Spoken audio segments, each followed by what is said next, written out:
So we're in this series called Back to the Garden where we're just kind of spending the next couple of weeks discussing sin, which I know is everybody's like, man, I can't wait to get up at church and talk about sin in my life. But one of the things that's beautiful about it is going through Genesis kind of 2 and 3, and as we're doing so, every week we have someone who, as we are, God's creation, is creating something to tell the story of God as they kind of see it through their lens and through their artistic mode. And so Mike did that one. It's beautiful. Everybody give it up for Mike.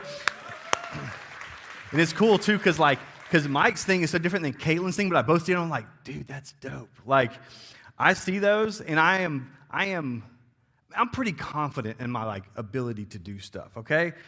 I am very confident that in the rest of my adult life, if I spend every minute trying to be, good at drawing, no chance, right? Just, I don't have that bone in my body. And so I just love to see when people do that. So this series, though, it's aimed at kind of this central question that I think we wrestle with as people who long for and want to follow Jesus. And the thing is simple. It's that we know that Jesus is the means by salvation, right? We know that as it relates to sin, sin causes and creates a wedge or a gap between us and God, and one that we can't overcome, one that we can't repair. It's an irreparable damage that's done between us and God when we choose to sin. And everybody does it, right? This is not saying you're bad, you're bad, you're bad. This is the human condition is this condition. And what we believe as Christians is that the way towards Jesus, the way towards heaven, if you will, is not by me being a good person, not by me being a better person, not by me sinning less. It's the realization that when Jesus died on the cross, fundamentally and functionally what happened was, because of the separation between me and God that sin had caused, God decided to bridge that gap. Consequently, as a Christian now, I don't try to live for God, try to be obedient to God, try to avoid sin so that God will be happy with me. It's actually the opposite. God is happy with me, so I try to live for Him. I try to glorify Him. I try to honor Him. My kids don't act the way they do. Well, sometimes they act the way they do, which is this is so deeply against your father's will right now. Put on your pajamas. It's time to go to bed, right? But there are lots of times where I hope that they don't fear that if they discontinue doing what I say, that they will no longer be a part of our family. They will always be a part of my family. But I hope that they want to do what I say because they want to honor me and they trust me. And so we don't live for God just so that God will be happy with us or so that God will be happy with us. God is happy with us because of what Jesus has done. Consequently, we live to honor and to please God because it's this crazy idea. We actually trust Him and think what's best. And so sin, not in the sense of salvation justification, but sin in the sense of post-salvation justification. What happens towards sanctification? Because though we believe in God, we believe in Jesus, and we trust God, we all find ourselves still in habitual patterns, cyclical patterns of sin. And so the thought behind this is if sin is kind of an iceberg, what we normally look at in church world is here's just the top of the iceberg. Here's what's happening on the surface level. And what happens at the surface level is you shouldn't sin, try to sin less, so Jesus help me, right? I mean, kind of the universal, what we've taught in church world is pretty simple. Don't sin. You're going to sin. So Jesus, help me to sin less. And this series really just pauses and says, let's take a look at what's happening underneath. What's the why behind it? If we know we shouldn't, and we know we don't want to, or at least we know we shouldn't want to, why is it that we continue to engage in the things that we engage in, even though we know it's not what's good for us or what's best for us? And the reason is because there are things that happen below the surface that need examination. Because sin in and of itself is not an ends. It is a means to an ends. It accomplishes a greater purpose. And so we're looking and saying, what is that greater purpose? Now, this is beautiful art. But for everybody who's not in the art world, we're going to talk for a second because, so again, I look at that and I'm like, I could never draw in my life. But the on-ramp to today's conversation is through a little thing I like to call in the business world a cost-benefit analysis. Now, If you've been here for a while, you know this. And if you haven't, if you're brand new, then this is maybe new information for you. So I pastor the church kind of on the side. So the church is my primary responsibility. My normal day-to-day is I run a meat company. We sell smoked pork sausage. I'm telling you, it's God's gift to planet Earth. Talk about a cost benefit. I mean, good grief, In fact, I think we just eclipsed our 650th store that we're in. Thanks. Publix, Walmart, Winn-Dixie. Anyways, commercial over for now. But in any type of a business, there's this cost-benefit analysis. This cost-benefit, which basically means that there is a cost, and does the value proposition of this particular product exceed the cost that it requires? Here's just a working definition. So anybody who's non-business major, you can kind of just track along with this. That the cost-benefit analysis is a process that assesses the relation between the cost of an undertaking and the value of the resulting benefits. Now, this is true if you purchase a product or you purchase a service. For instance, as a product that you purchase, you're wondering, is this product deliver the value? Is it worth the cost? If you're going to something like therapy, the question is does it deliver the value, though it's not necessarily a physical product? It is a product that I hope drives value in my life, and it will have a cost. Sometimes the cost is time. Sometimes the cost is money. Sometimes the cost is the opportunity of what you would have done with that time and that money instead of it. But there is a cost and a value associated to virtually every decision you will ever make. Now, what's interesting about this cost-benefit analysis, is that we make them all the time. And there are a number of tiers of things that we take into account. In other words, there's three basic buckets. If you're a marketer, if you're a marketing major in here, you probably know this, but if you're not, then let me just tell you how everybody basically manipulates you in the working world. Here's how it works, okay? There are three types of needs. There is a physical need that works to your physical appetite. There's an emotional need that works towards your emotional appetite. And there is a sense of my kingdom, my pride, a need of self, right? So let me tell you or show you a couple of things in our family that we have decided kind of universally. No one ever said this. We just all agree that these are wonderful value propositions. I brought my backpack. By the way, I don't know when you stop bringing a backpack to stuff.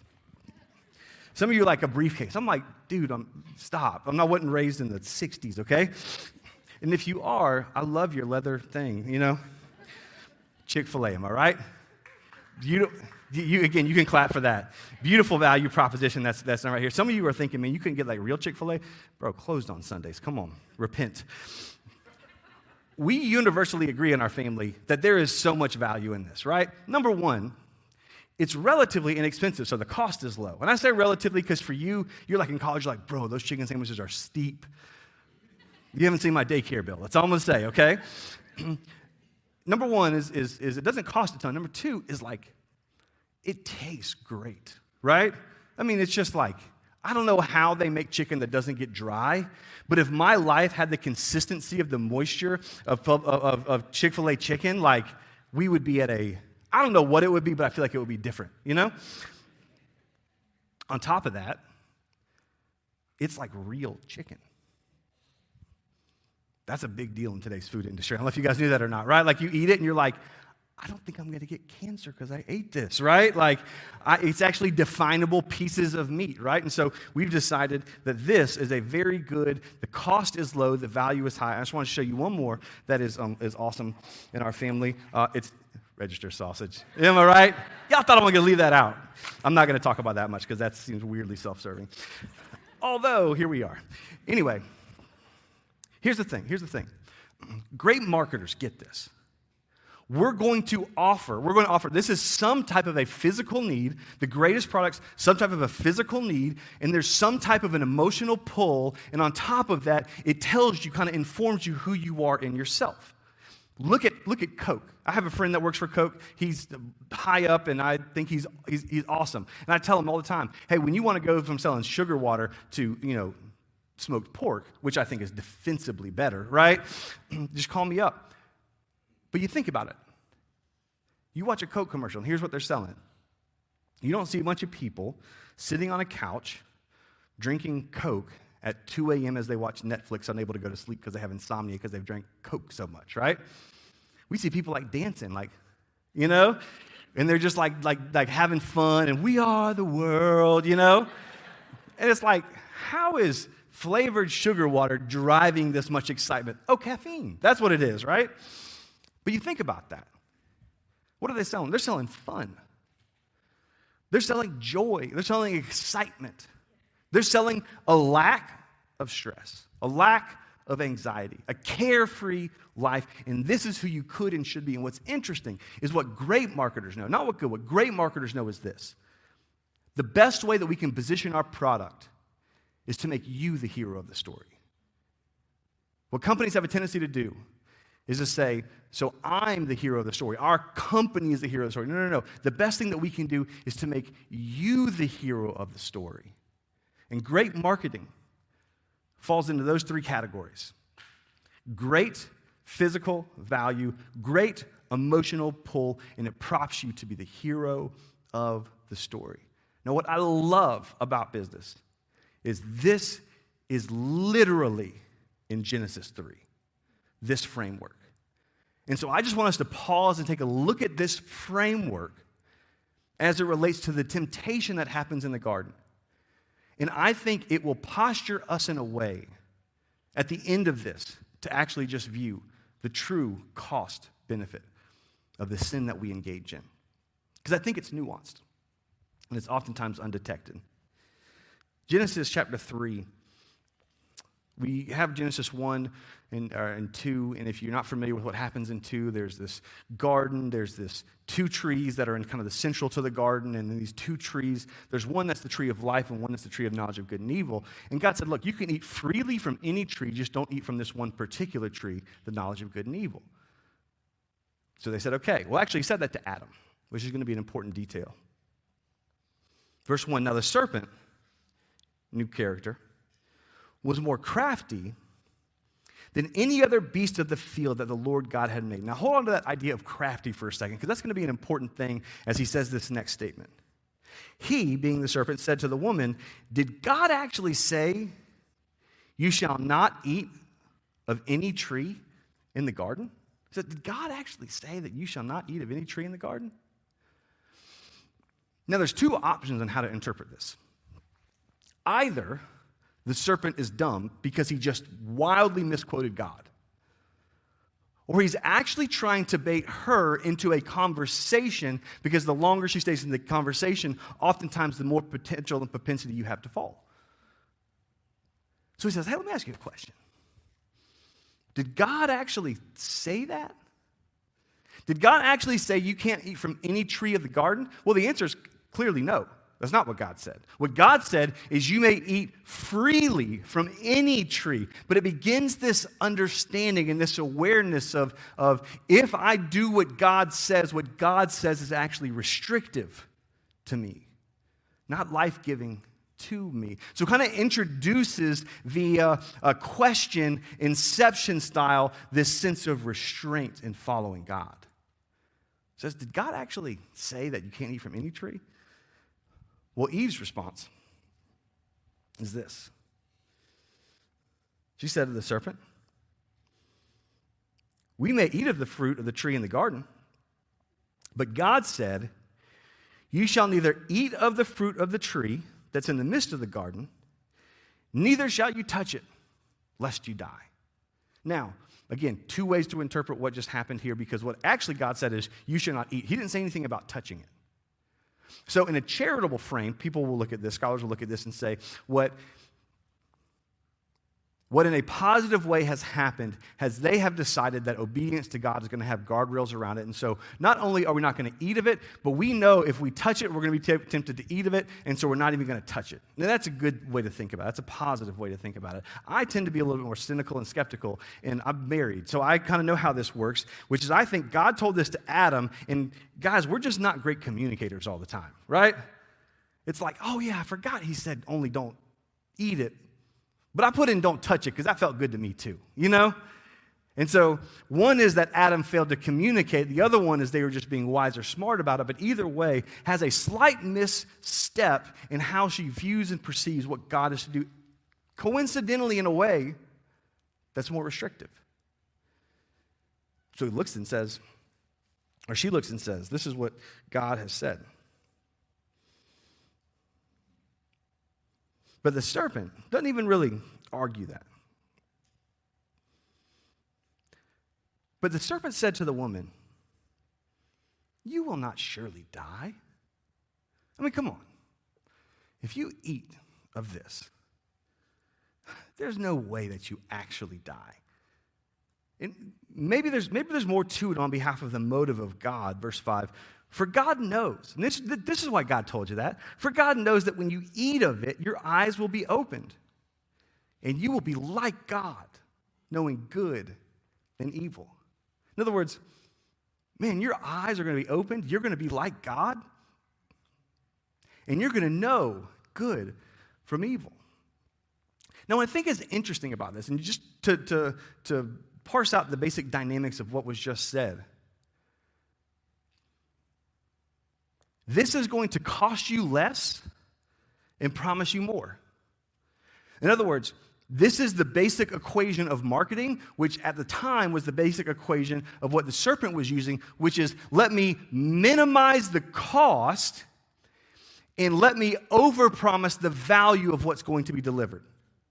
Now, here's the problem. That's not a good model for sustainable business because eventually your customers are going to realize this actually costs a ton and it doesn't really give me very much. But what's interesting is internally in the dynamic of our soul, we don't get that same equation. And so what we hear kind of happening is that, man, this sin is not going to cost me very much, but it's going to deliver a ton of value to my life. In fact, let's just be honest. Most times, it's not even this sin's going to cost me that much. It's this sin is not going to cost me anything because no one's going to know about it. The places and spaces where Satan has the most hold in our lives are the areas that we have carved out in our lives that we know that no one will know, or at least we think no one will know, if anyone were to ever find out. And this is why it's difficult. This is why it's tough. Because there seems like so much upside, and we convince ourselves of the minimization of the downside, of the value proposition that happens. And here's what we know to be true. And in fact, the longer you've been alive, the more you know this is true, is that the more that you have done that, eventually over time, it just eats at you. It erodes kind of who you are on the inside. And over time, what was promised as it will cost you very little and add very much, it actually ends the opposite. It will cost you very much and it actually adds nothing. Here's how they continue this narrative, which I think is helpful for the next step. So when the woman kind of pauses and says, okay, so here was her internal justification. You can tell me if this sounds familiar or not. So when the woman saw that the tree was good for food, appetite, that it was a delight to the eye, the emotion, and that the tree was to be desired to make one wise, self, she took of its fruit and ate. And she gave some to her husband who was with her, and he ate. People try to absolve Adam of the guilt of this. I think it's comical. Because it's like, at least she had the decency to be like, we probably ought not do that. He's like, yeah, no, I'm hungry. That sounds good. It says that she looked and she saw that the fruit was good for food, pleasing to the eye, and it was able to make one wise. Here's the parallels between this. Almost any time you see in the Bible sin talked about at a macro level, it is these three categories. These three categories. You look at what Jesus was tempted with. You go into the Gospels, the story of Jesus' life, and Jesus was tempted in the desert. He fasted for 40 days and for 40 nights. He didn't eat anything. And so the devil, Satan, comes to him. The enemy comes to him and says, here's a stone. If you are God, turn it into bread and eat, appealing to the physical appetite. Next thing, okay, if you are God here, I want to put you over, I want you to see all of these places, all of these spaces, all of these kingdoms. I have the authority. I will put you over all of them, and they will all bow down to you. It's this sense of emotional, I feel worth, I feel value. And the last one, he says, is this is the pull towards, I want you to, if you are God, jump off this cliff, which we would just say is not really tempting. It's like, hey, Ben, you're scared of heights. Jump out of the airplane. Which again, I'm not scared of heights. I'm scared of the fall from the height, Like, I'm cool being up high as long as I know that there's no sense that we're going to jump off this thing. But it's like, Ben, hey, you want to be tempted? Jump out of an airplane? I'm like, there's no part of me that's like, man, I can't wait to have my throat and my stomach in my throat, you know? I just love the thrill. Like, no, you don't think life is stressful enough, huh? All right.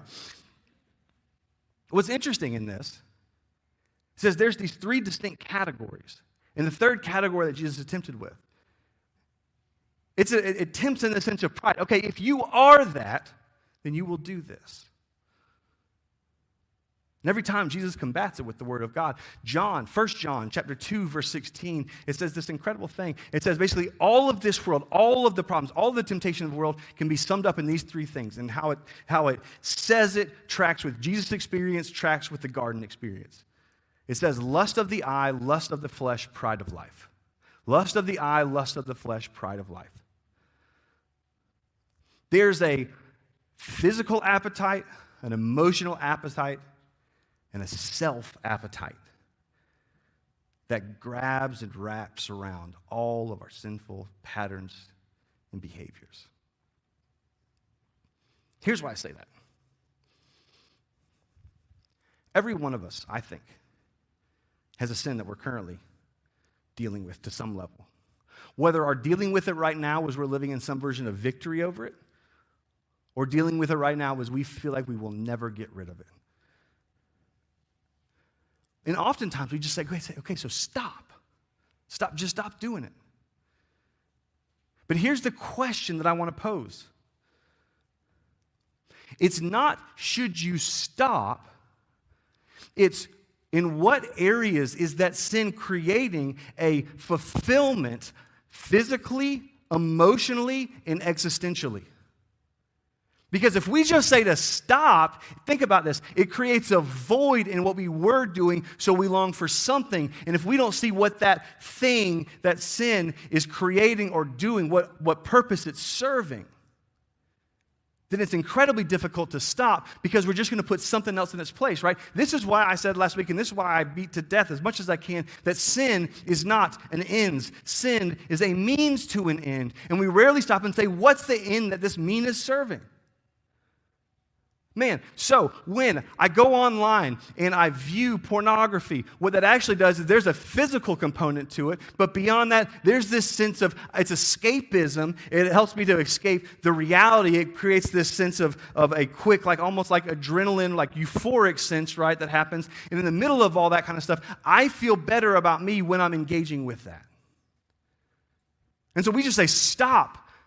But we need to ask the question, what is this an end to? Because what we all know to be true is if we don't look at the ends, we're just going to replace it with something just like it. And that's not the only one. And honestly, there's a part of me that doesn't even like to give examples of this stuff because it's like, the classic, so don't drink, don't smoke, don't cuss unless you step on a Lego and late at night, and it really hurts. But everybody's got this. I don't have to tell you what yours is. As soon as I say, what is your place, what is your area, almost all of us just intuitively know what it is. And so if we're looking at the thing that it actually serves, the ends that it's a mean to, the categories of physical appetite, emotional appetite, and the existential self-appetite, here's the question that I want to drive into us this morning. It's simple.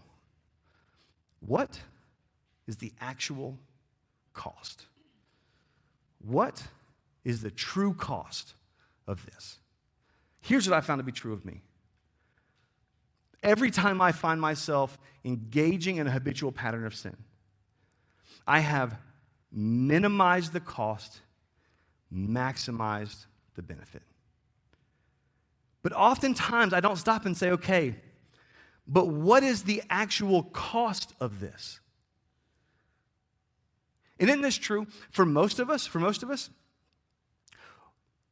The cost of our sin, the cost of our decision to not be obedient to God is not only not honoring to God, it's actually costly to ourselves and to other people. I would say this, for most of us, the most difficult thing that we've been through in life, besides just random loss, is the consequence of someone else's sinful decision and how that affected us.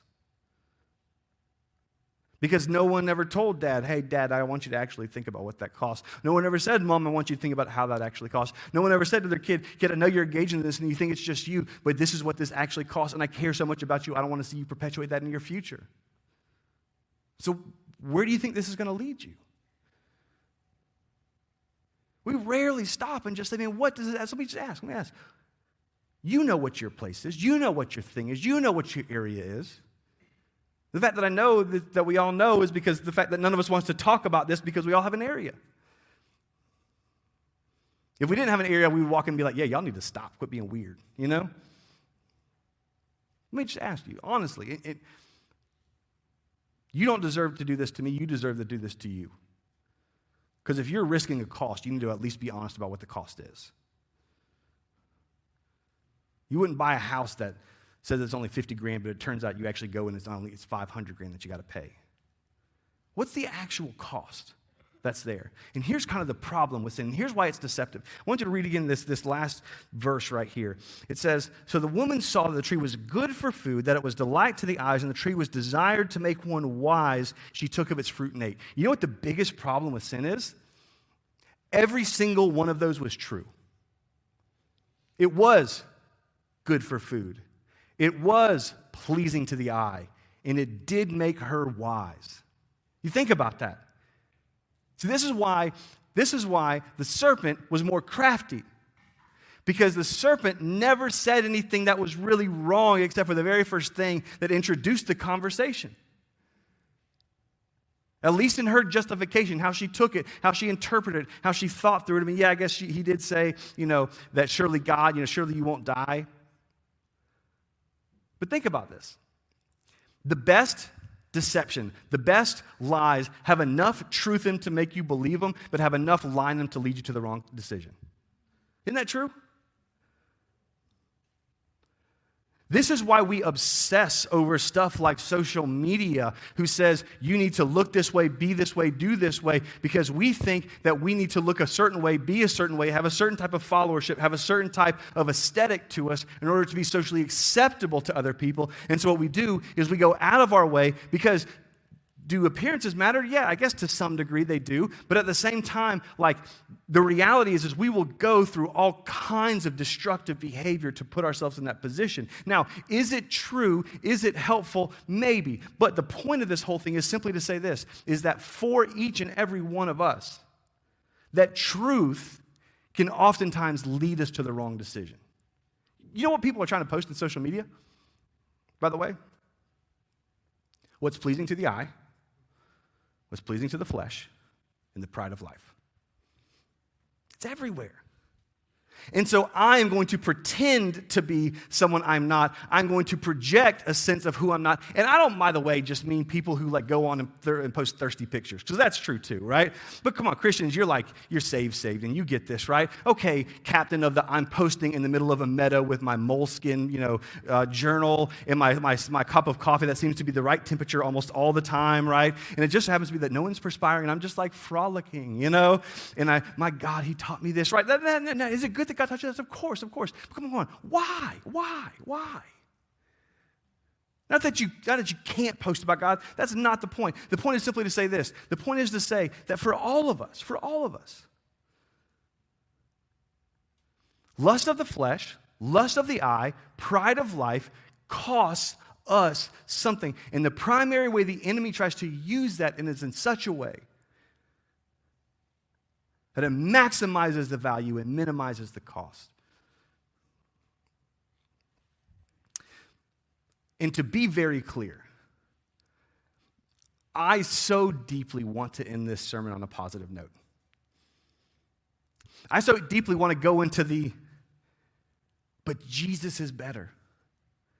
But obedience is better. But God is better.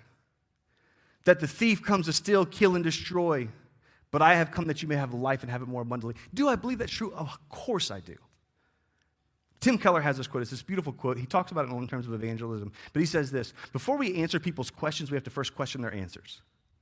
In other words, before I can say, here's why Jesus is better, it has to be first met with a dissatisfaction of the current status quo.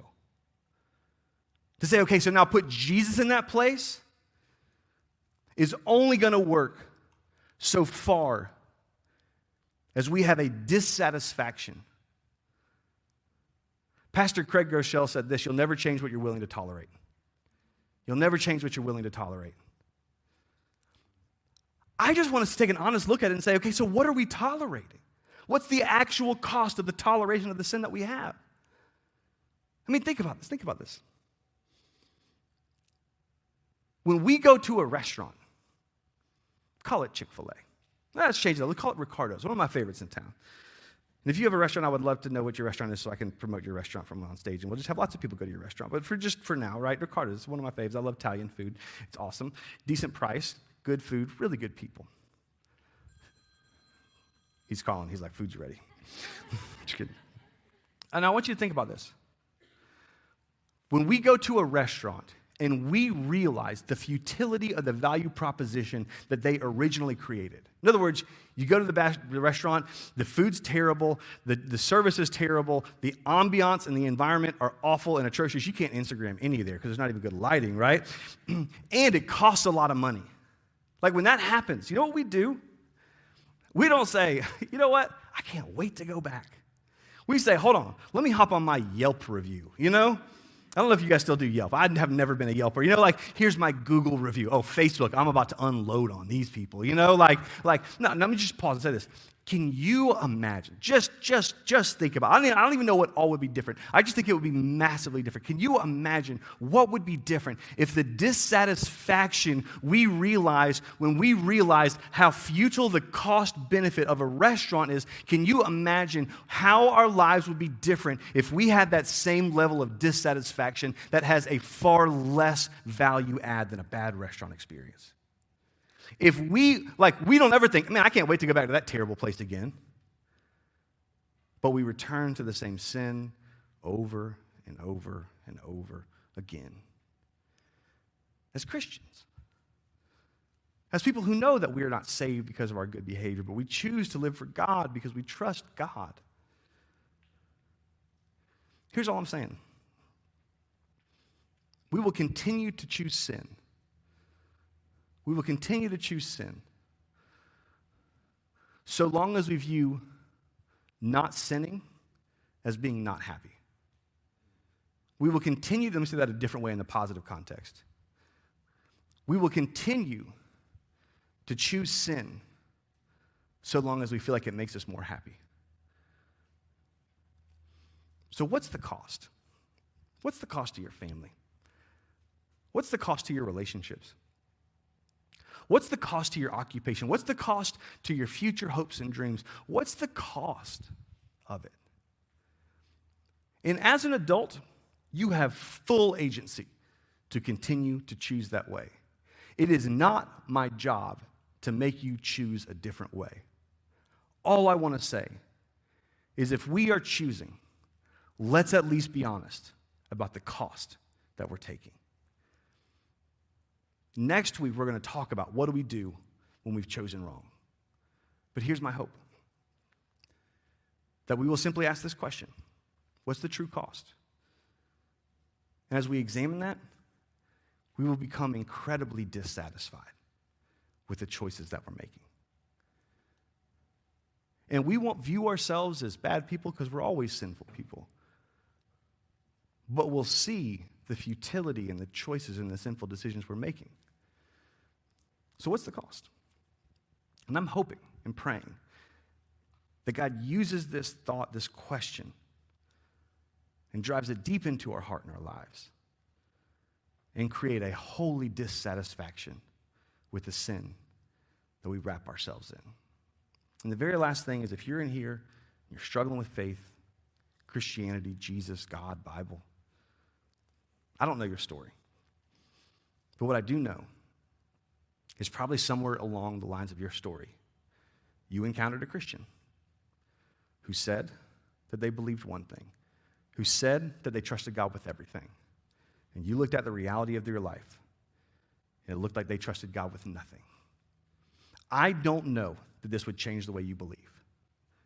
But I am convinced that it would convince you that we believe what we believe. And I'm praying that God turns us into a church that just doesn't just project holiness, but actually pursues it through an intentional examination of the sin and weight which so easily entangles us. That we would be a church who runs passionately and deeply after Jesus because he is so much better, so much more worth it. But you already know that. What we need to do is be discontent with the way things are. Let's pray. Jesus, I ask that you would help each and every one of us. God, not even to have this sense of judgment over ourselves, because we know that we are ultimately judged and we are found as sinners. We know that because of judgment and because of your salvation, Jesus, that you offered, that we are found to be saved, we are found to have relationship with you, that we are found to have reconciliation with you. That we don't do this, we don't talk about this to make you happy with us. Because God, if we could lose our salvation, we would. Because we all choose sin. But God, I pray that this would drive a sense of satisfaction so deeply in you and a dissatisfaction with anything other than you. That if we choose wrong, we choose it full well as adults of the consequences, and we say that risk is worth that cost. I don't think that's a conclusion many of us would come to. But at least we would be honest with ourselves. I pray that there would be a sense of holiness. I pray that heartache would be avoided. I pray that families would be restored. I pray that potential rifts wouldn't happen. I pray that our children would live in such a way where they don't have to continually face the consequences of their parents' decisions, and parents like us who have made decisions, that they would be a group of people who acknowledge the decisions and say, but we still choose Jesus. God, I just pray that we would be a people who are just honest with ourselves, brutally honest with ourselves, intellectually honest with ourselves. To simply ask, what's the true cost? What's the true cost? And that will drive a dissatisfaction so deep. We will find ourselves so unfulfilled that maybe for the first time, we don't just get rid of the sin in our life because somebody told us to stop, but we will be intolerant of the sin that we have because we are so deeply dissatisfied with it. And it's in Jesus' name we pray. Amen.